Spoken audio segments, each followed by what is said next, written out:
is often very wrongly mistaken as the Panasonic 3DO specifically, but it's an interesting story. I think it's a very interesting story. You know how people joke about EA? EA are so rich they could make their own console. Uh, the 3DO is kind of almost like that in a weird way.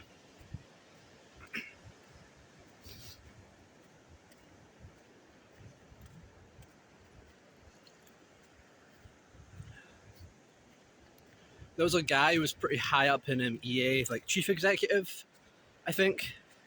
So obviously made a lot of money as EA kind of always have as well. It's not really a modern thing, but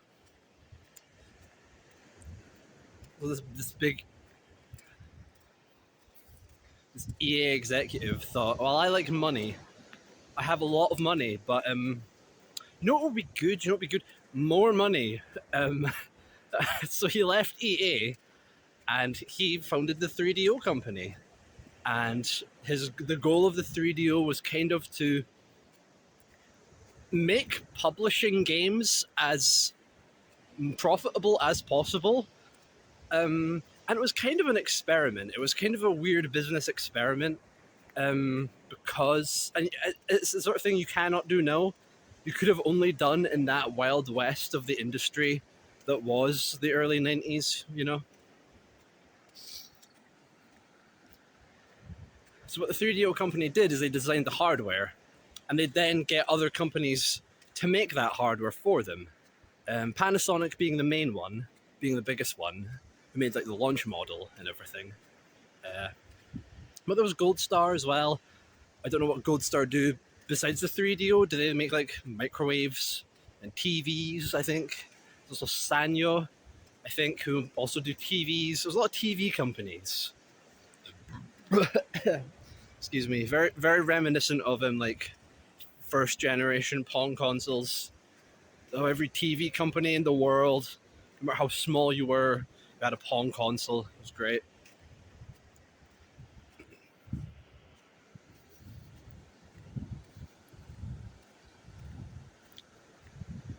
So yeah, that's why the 3DO was so expensive, just right out the bat. The hardware wasn't made by the 3DO company. They just gave the schematics and the licenses to bigger tech companies who would then go on to actually make the console. And they'd have nothing to do with the publishing of games or anything really beyond that, besides making controllers or other accessories for their models. So that's why the 3DO was so expensive. It had to be sold at a profit because it couldn't do the thing every other console does where you sell at a loss, make it back with games. Because Panasonic wasn't selling the games, it was the 3DO company. Panasonic just made the hardware, Gold Star, etc. So that's why it was so expensive, because the hardware had to be sold at a profit. But that meant that the 3DO company, the actual people who designed the console, focused purely on making and mostly publishing games. Because it was so centralized, it was so easy to publish a game on 3DO and very cheap as well. I think it was less than half the price of licensing and production costs per game compared to like Nintendo or Sega. So if you were a publisher, the 3DO was a beautiful thing. And what I also love about the 3DO is that if you were a game developer, because remember that developers still have costs in publishing, if you were a game developer, it was a dream. You know, some people, some indie studios, individuals, smaller teams, if it wasn't for 3DO, they probably wouldn't have gotten their start. You know, a lot of big names kind of started on 3DO. The first Need for Speed is huge. That's a huge series, bro. Need for Speed's fucking everywhere. And if not for 3DO, you wouldn't have Need for Speed. There's probably other examples. The one I always think of, just because I'm a big Warp fan, Warp got their start in 3DO, and they're not like a big name in gaming, but they're very special to me. So I'm grateful for the 3DO for giving them their start. They're a very interesting dev team.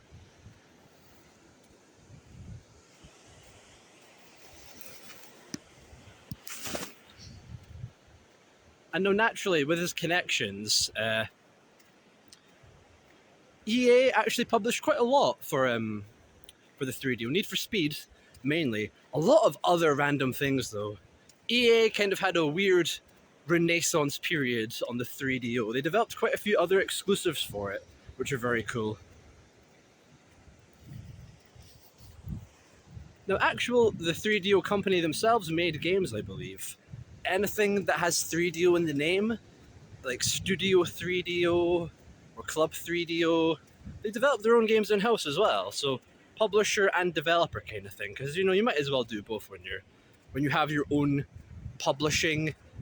game publishing company that's also like the head of a hardware concept licensing kind of thing.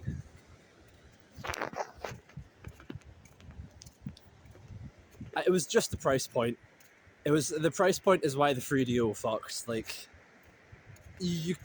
there's a reason consoles are sold at a loss.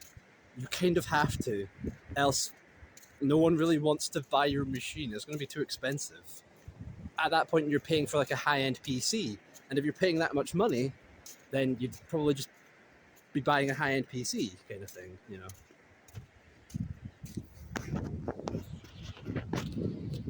Look at them geese. There's geese going by. I don't know if you can see them. We get a lot of geese around here. Tons of them last night. Look at them go. Look at those guys.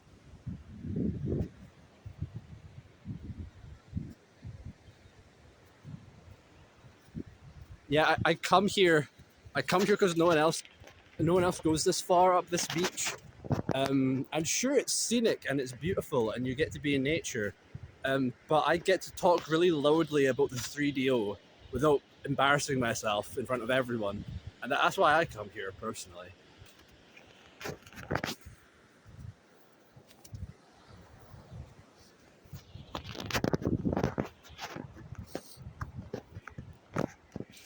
Yeah, due to the fact that the 3DO company designed the hardware and licensed it out, I believe the only model, when the 3DO platform launched, Panasonic was the only company that had a 3DO unit ready to go. Because the hardware, they kept redesigning the hardware and changing the specs almost like up to launch window, which is kind of a problem with a lot of these consoles, is that same sort of thing happened with the Jaguar a little bit, is that it just launched, it was redesigning itself almost up to launch, and so no one really had a game ready. And the Jaguar sure launched with two games, and they both kind of sucked a little bit. I mean, I loved them. The 3DO only launched with one, and it was like all right. It was kind of good, Crash and Burn. It's not like a game you'd want to pay for, really. It's not bad. It's got a very strong element of fun to it. As a freebie, it's all right though. Like, I wouldn't complain. But just the fact that there was only one game ready to go at launch and only one model, they're all vaguely. They all do the same things. They just look a bit different. They have a different form factor. Panasonic's definitely the most common one because it was the launch one, and it was the one that ended up being most popular in Japan. Which is most 3DOs out there are probably going to be the Japanese ones because they did sell better over there. So more of them out in the wild, even over on our side of the world, I think.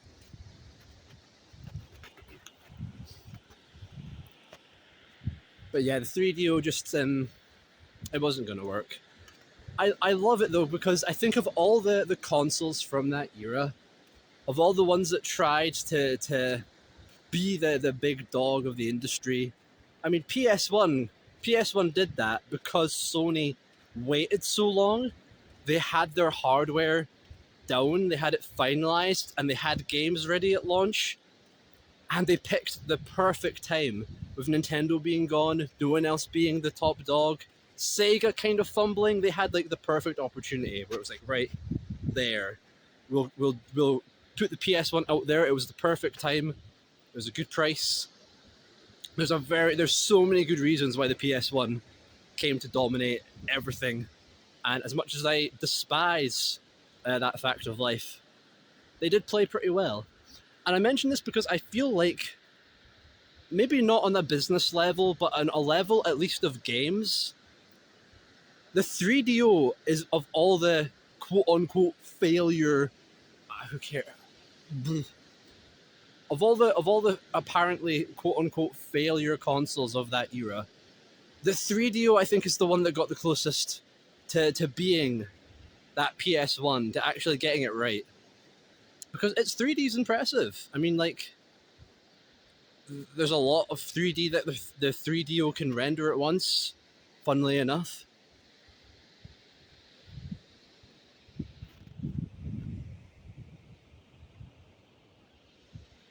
It's all textured as well. Like for a pre PS1 3D heavy machine, it absolutely is the best one in terms of just what it's capable of doing, you know. The name 3DO I just love as well. I think the plan was to almost make like kind of like the CDI. It was kind of doing what the CDI did, where it wanted to not so much be just one console, it more wanted to be a format. Because it, similar to the CDI, ran video CDs, so it was trying to conquer the sort of home entertainment market a little bit. And there's even plans for, if it did well enough, to almost try and make the M2, the sequel, the follow-up console, almost to try and make the expanded 3DO more like a PC. So they were thinking ahead of the future. They had the right idea, 3DO. It was just the business end was kind of screwy. The business end was screwy. The launch didn't really set it up to have people making games for it. But in terms of actual games, hardware, controllers, in terms of quality, the 3DO honestly is really good. Like, in an alternate world, it could have been the PS1. It could have done what the PS1 did, and I think it's a really interesting system because of that. I love the 3DO. I think it's awesome.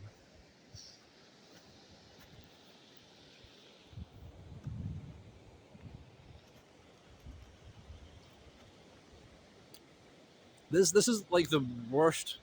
It's like the worst Monster variant I've had. I don't drink Monster often. I needed the energy. I needed the energy, and because it's morning, this is my breakfast Monster.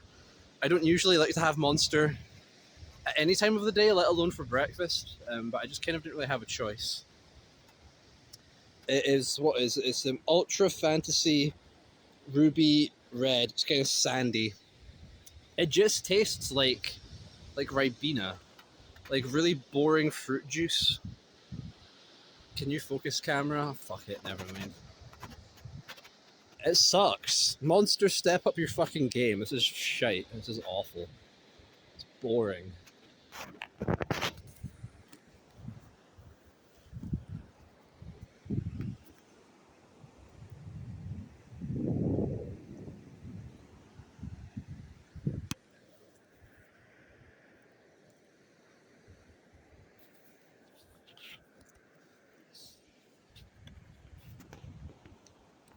Oh yeah, the M2. Because the 3DO, people always claim it was a failure, right? People always talk about the 3DO like it didn't do anything. But it sold like worldwide a decent 2-3 million, I want to say.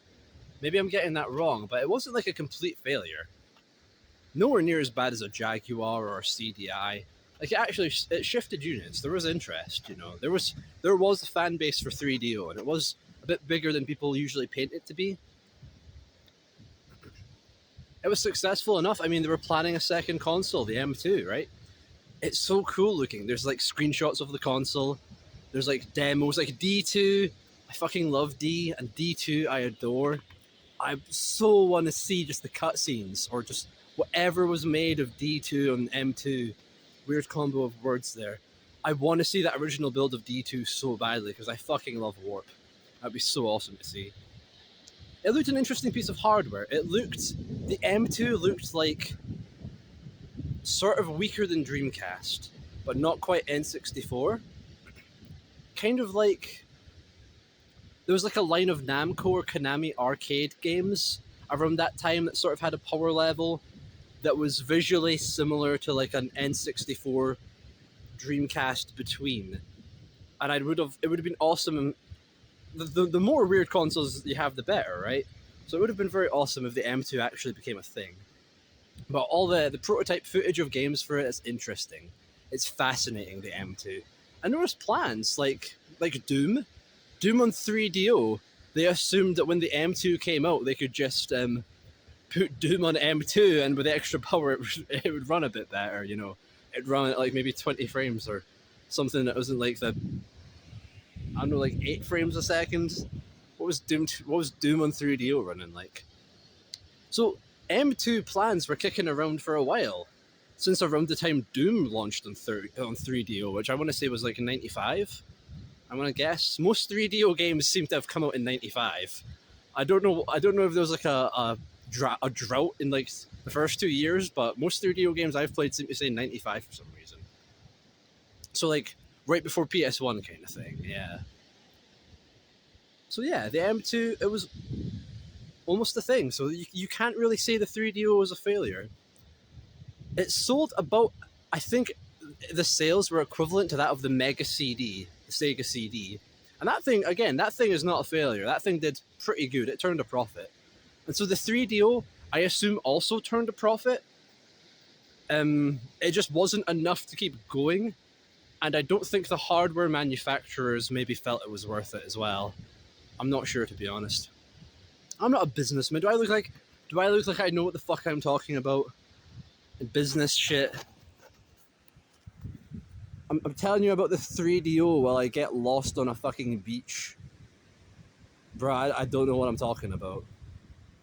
My arm is getting really tired from holding up my phone. I'm gonna have to switch arms, I think. Ah.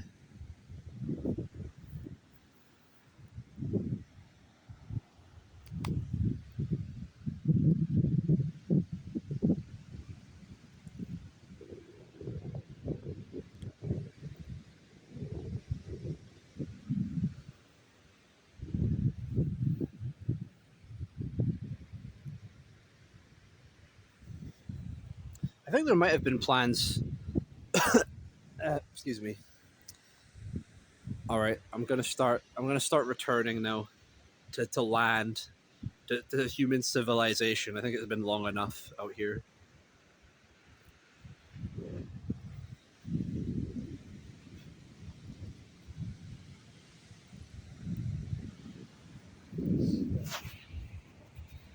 I think there were plans for the M2, or at least the 3DO itself, to be kind of used for internet browsing eventually. I'm not sure, but they were definitely trying to take it in the direction of a PC, like video player, CD player, DVD player type shit, game console, home entertainment system. You know, they saw the future 3DO. It's just a shame that they just, I guess, just the timing wasn't quite there, and the business was a bit of a risk. A lot of mismanagement. It's quite hard for one centralized company to keep track of an entire console's publishing. I'm pretty sure is what they did. Or at least they had to license out other publishers. I actually don't know too much about how the publishing worked. But it was very, very confusing, I'm sure. And I'm sure there was lots and lots of very heated correspondence that went nowhere. Uh, in other words, it was probably really fucking hard to manage. But still, you've got to respect the hustle at least. It is just also funny that the 3DO just pretty much exists because one guy just wanted his job to be cheaper and easier. And I guess it backfired, but I think it was worth it. I'm very glad. I think, I don't usually say this, but I think this is a win for capitalism. At least artistically speaking. Because 3DO games have a very special vibe. It's like pre PS1 3D at its best. I think 3DO games have a real interesting look, honestly. All the FMV games, there's a lot of FMV games on 3DO, yeah. Its FMV game capabilities are pretty good though, to be fair.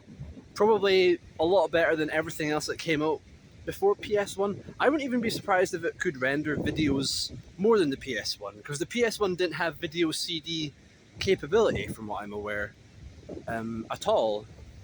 They didn't even release like an expansion that allowed you to play video CDs like the Saturn did. So I'm assuming in terms of like, I'm gonna put my hat on.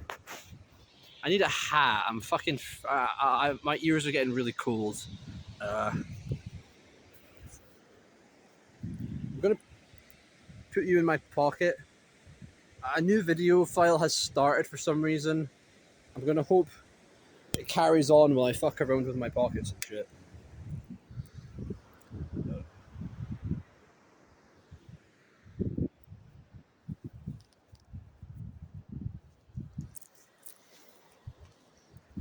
How do I look? I look awful. I look so homeless, bro.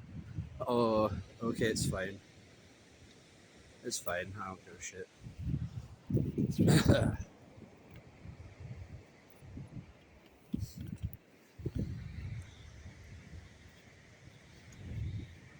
Yeah, the 3DO. I think just more what I love about it is that it was kind of like a little bit of a safe haven, a space for sort of smaller publishers and in, indie developers, smaller studios. I really like that about the 3DO. It absolutely was just built to benefit the publishers, but it also benefited the developers a lot as well. And I think we need more of that in the industry, especially nowadays. You know,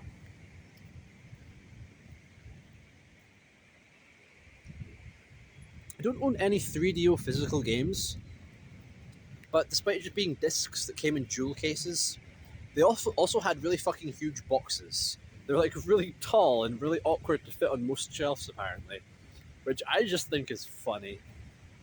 I might buy a box 3DO game one day just to have a look at it, you know, but it's one of these consoles that you can just burn games for and play, nothing else required. So it's a very good system for poor people nowadays. There's piracy. We need to buy no games for that thing. But also the 3DO, like it's not too expensive actually. It's about kicking around in the price of, if not actually a bit cheaper than a Neo Geo CD. Uh, yeah, if you buy one from Japan, I spent like £130 on my 3DO, and it came with two controllers, and that was from Japan. And I've seen 3DOs even within the country selling for 150 to 200. I bet you could get one on auction for 100 quid if you're lucky. Maybe a bit less, honestly. They're out there. They're not that terribly rare 3DOs. A lot more common than you'd expect is the thing. Just not out in the wild. You've still got to like hunt them down online is the thing. But if you're interested in them, I definitely recommend it. I love the hardware, I love the controller, I love the games, I love the story. It's fascinating. I wish there was more weird business experiments like that. And of all the old early 3D CD consoles that fucked up and people hate and people claimed were a failure, I think the 3DO is probably the best one. It's not my favorite. I'm a Jaguar guy, but I think the 3DO is the best one. And I encourage you, if it interests you, it's a cool hardware, it's a cool space, it's got a very cool vibe, very PC, a little bit of PS1, very vaporwave. Very vaporwave, yeah. It's cool shit. I have nothing else to say. The name 3DO is kind of meant to be like the word audio or video. They were trying to make it like a big like hardware platform like that. Which I just love the logo. The logo, the cool CD player with its swervy logo color shit, the audio CD player built into the 3DO. It's cool shit. The weird it doesn't have a BIOS, at least like my model doesn't. It just has this cool, slightly trippy, like space screensaver, a bunch of meteors and planets. Also, it's a weird space around some shit. It's very cool. That's it. That's kind of it. I can't think of anything else. And I see people ahead of me, so I'm gonna stop being a sad nerd. Uh, Thanks for watching. Uh, I'm very cold. I appreciate the watch. I appreciate you being here. Thank you for letting me talk about the 3DO. Thank you for listening. If you have any 3DO games you love, recommendations, I would love to hear. I'm still binging through a lot of them. So please let me know if you have any 3DO recommendations. I'll leave you to it, I guess. Cheers to capitalism and bad business. I'll see you next time.